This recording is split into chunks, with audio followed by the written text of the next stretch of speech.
મારું નામ સાંખલા હસ્તી મનીષ કુમાર છે. હું રશિયા સ્ટડી કરું છું.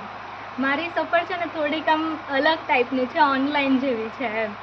મને મારા મમ્મી થ્રુ મળ્યું છે, એટલે હું થેન્ક યુ કહું છું મમ્મી તમને કે તમે મને આ રસ્તો બતાવ્યો. અને મમ્મી ભાઈશ્રી પાસે પહેલી વખત શિબિરમાં જઈને આવ્યા અને મને પહેલી વખત ફ્રી SRB આપી. ત્યારે મને ખ્યાલ આવ્યો કે અરે મને તો શ્વાસ લેતા જ નથી આવડતો. મારા જીવનના 19 વર્ષ એમનેમ જતા રહ્યા કે હું શ્વાસ જ નથી લેતી એમ. એટલે 3SRBનું જે મહત્ત્વ ભાઈશ્રી આપણને સમજાવે છે ને એ બહુ જ અલૌકિક છે. એટલે પ્લીઝ બધા સાધકો એને સિરિયસલી કરજો. હું દિલથી પ્રાર્થના કરું છું કે બધા એવું જ કરે અને ભાઈશ્રી જે કહેવા માંગે છે ને એ ખરી રીતના આપણે સમજીએ એમ. અને બીજું મને મારા જીવનનો નકશો મળ્યો કે મારે આના પછી શું કરવું, કઈ રીતનું કરવું. મારા માઇન્ડની એક ડિઝાઇન ક્રિએટ કરી કે આના પછી આ રીતના થશે એમ. એ મને પહેલાં ખ્યાલ નહોતો આવ્યો. જ્યારે હું અહીંયા આવી ત્યારે મને ભાઈશ્રી થ્રુ આ બધું જાણવા મળ્યું. અને મેઇન વસ્તુ તો મને એ ગમી કે મારું મન મારી જોડે ક્યાં ક્યાં ચાલાકી કરે છે ને એ મને ખ્યાલ આવ્યો એમ. બધા કહે છે કે ભાઈશ્રી જોડે કોન્ટેક્ટમાં રહીએ કે અમને મળાતું નથી કે સમય નથી મળતો. એ બધી આપણા મનની ચાલાકી છે, બીજું કાંઈ નથી. સમય હોય કે ના હોય પણ આપણે આપણી માટે તો જે કરવા આવ્યા છે એ કરવાનું જ હોય ને એમ. આપણે આપણું અસ્તિત્વ લોકો માટે કરીને કે સમાજ માટે કરીને જે ગુમાવી દીધું છે ને એ મને અહીંયાથી પાછું મળી ગયું છે. હું ખૂબ ખૂબ આભાર માનું છું ભાઈશ્રી. થેન્ક યુ કે તમે મને સાચી વસ્તી બતાવી દીધી. સુરત છેલ્લા 12-13 વર્ષથી દાદા ભગવાન પરિવારમાં હતો. અહીંયા વિવિધ થયો ભાઈશ્રીનો 17 મહિના થયા. 7મી શિબિરે ખૂબ ખૂબ આભાર. જાનવર હતા કંઈક માણસ જેવા હવે લાગી રહ્યા.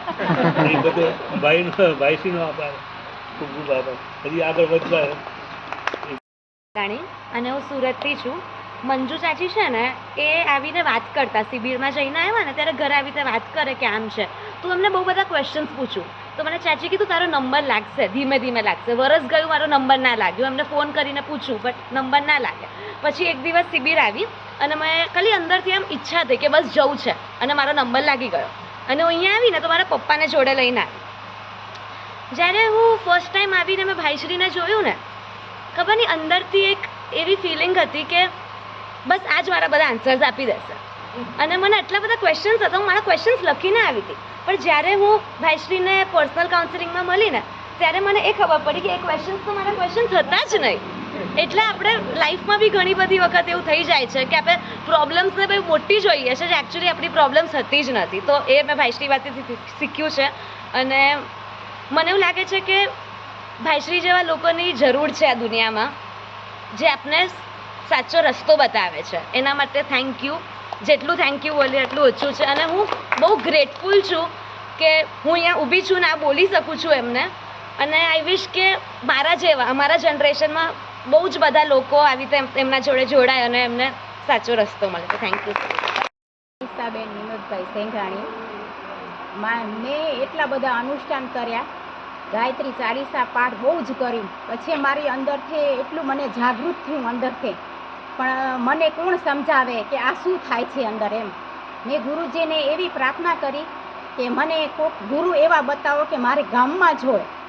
તો પછી ભાઈશ્રી એ ટાઈમે અમે સમાજમાં એને 12-13 રવિવાર શિબિર લીધી ત્યારે એને અમને સમજ આપી. પણ ત્યારે મને સમજ ના પડે ભાઈ શું કહેવા માગ્યા એમ. પછી ભાઈશ્રી ફરીથી એને શિબિર કરી. એમાં અમે 10-12 જણી છોકરીઓ હતી એમ. અમે એ શિબિર કરીને ત્યારે અમને એટલી મને સમજ આવી ગઈ કે એ ભાઈનો ખૂબ ખૂબ આભાર કે મને એને જાગૃતિ શું અને મને જે અંદરથી આજ્ઞાચક્રનું જે બધું ખોલ્યું એ ભાઈશ્રી મને સમજાવ્યું. અને હું ખૂબ ખૂબ એનો આભાર માનું કે હું આટલી આગળ કેવી રીતના આવીને મને અંદર શું થાય છે ને એ બધી ભાઈશ્રી મને સમજ આપી. એટલે ખૂબ ખૂબ એનો આભાર માનું. હજી બી હું એનો ધન્યવાદ માનું છું.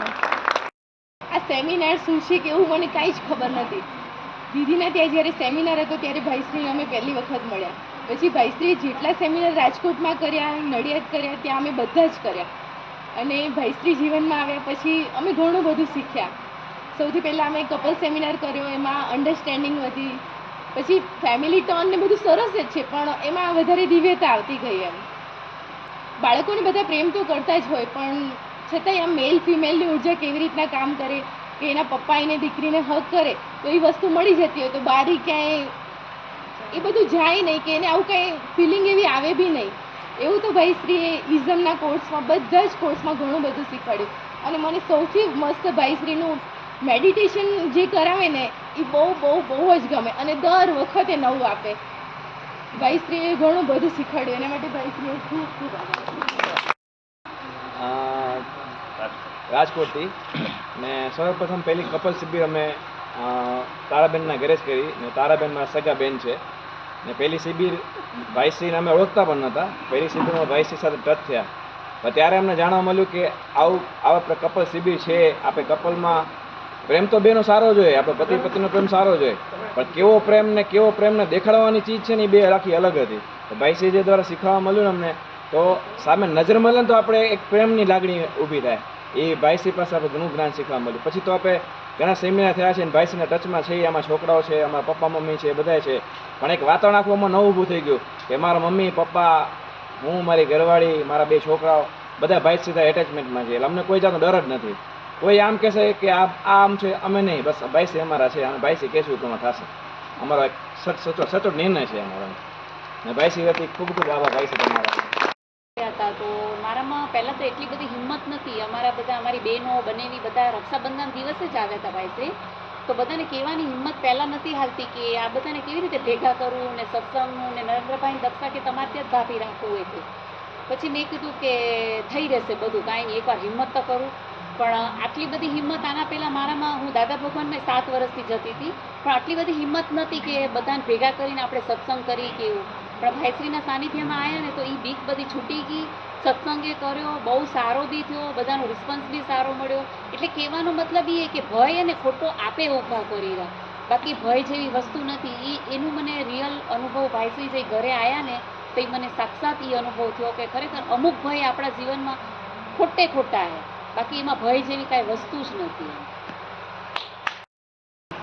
મહેન્દ્ર મગનલાલ પોકાર, ગામ બેલગામ.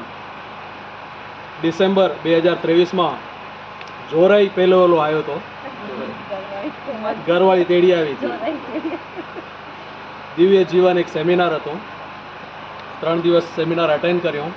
થોડુંક લાગ્યું કે ઘરવાળી રાઈટ ટ્રેકમાં તેડી આલે, આપણો ડબ્બો પાછળ જવામાં વાંધો નથી. 8 મહિના પછી થોડુંક મન થયું કે આ બહુ બ્રહ્માસ્મી બહુ સારું અને જાણવા જેવું હોય. ભાઈશ્રી આવીને કહી ગયા હતા કે આવજો હરુભરું. 50-50 મન હતું. વરસાદ બહુ હોય, ગુજરાતમાં જવાય નહીં, એકલા છે. તો થોડોક ધક્કો મારતા 37 કલાકની જર્ની, 5 વાહન બદલાવી, 11:15 વાગે બિલખા બસ સ્ટેન્ડમાં હું અને 3 ગાયું હતી, કોઈ જ નહીં. ધન્યવાદ વ્યારાવાળા સુરેશભાઈ કે રિક્ષામાં મને તેડતા આવ્યા. 12:30 વાગે અહીંયા પહોંચ્યા. વાટમાં રિક્ષાવાળો કહે કે તમારે પરીક્ષા લેવાય છે ભાઈ, પરીક્ષા લેવાય. પરીક્ષા 37 કલાક લેવાની અને 12:30 વાગે સુખરૂપ પહોંચ્યા. અને અહોભાગ્ય અમારું કે ભાઈશ્રીએ એને આમંત્રણ દીધું હતું, અને ઓમ બ્રહ્મસ્મી ને હું અહીં અટેન્ડ થયો, અને ઘણું બધું જાણવા મળ્યું. અને આગામી 21, 22, 23 સપ્ટેમ્બરનું દરેક મંદિરનું પણ બુકિંગ ચાલુ થઈ ગયું છે. ધન્યવાદ. આમ તો હવે ભાઈશ્રીનું શું કહું ને શું ન કહું, જેટલું કહું ને એટલું ઓછું છે મારા માટે તો. ને મને જેટલા અનુભવ થયા ને એ જો હું શેર કરવા બેસું તો મને અડધો કલાક નીકળી જશે. એટલા બધા મને પરચા મળ્યા, એમ જેમ કે માતાજી કને અહીંયા જઈએ તો પરચા મળે, એવા મને સાક્ષાત ઘણા પરચા મળ્યા. ને અમુક વસ્તુમાં હજી હું 6 મહિનાથી બહુ ડિસ્ટર્બમાં આવું, પણ એ લગભગ હમણાં એ બધું મૂકીને જ જઈશ એવું મને ખાતરી. અને બાકી તો હમણાં હું જે કચ્છમાંથી આવતો હતો બહુચરાજીથી અહીંયા વિરમગાંવ, એ રસ્તામાં લગભગ 15 થી 17 કિલોમીટરમાં 6 ઇંચથી કરીને 1.5 ફૂટ ઊંડીને બંને બાજુ પાણી જ ભર્યા હતા. સંદેશો પહોંચ્યો હશે હુંમાં, એટલે બધાના ફોન આવવા માંડ્યા, પપ્પાના આવ્યા, કાકાના આવ્યા, ઘરેથી એ ફોન આવ્યા કે શિબિર બીજી વારે થશે, એમ કે તમે અહીંયા હાલ આવો, તમારું ધ્યાન રાખો. તો ફરતા કરીને જે રાજકોટ બદલી કરી, ત્યાંથી જુનાગઢ બસ સ્ટેશનમાં પૂછ્યું હતું કે 10 વાગ્યા પછી કોઈ બસ નથી એ બાજુ. રિક્ષાવાળાને કીધું, રિક્ષાવાળો કહો કે 1000 રૂપિયા થશે, 500 રૂપિયા થશે, એમ કરતાં કે 800 થશે. છેલ્લે 500 વાળો ચડી ગયો તો બેસી ગયો એકલો. તો એમ કરીને 12:15 વાગે અહીંયા સ્થાનકે પહોંચ્યા. પણ મને ધ્યેય હતો ને મને વિશ્વાસ હતો, હું ખાલી ફોટા અમે જોયું હતું કે મને ત્યાં પહોંચવું હોય. ને કામ મારું થઈ ગયું. બાકી એક હમણાં મહિનો પહેલાં મને એક બહુ જ મોટો અનુભવ થયો. મેં હજુ સુધી તેને શેર નથી કર્યો, એ હું ભાઈશ્રીને શેર કરીશ કે ખાલી જે વસ્તુ થાય એમ નહોતી ને એ શક્ય થઈ ગઈ એ વસ્તુ. એમ એ બદલ ખૂબ ખૂબ આભાર ભાઈશ્રી તમારો. થોભો થોભો, હજી ઘણું બધું આગળ છે, જોઈ રાખો. આનો પછીનો પણ વિડીયો સરસ જ છે.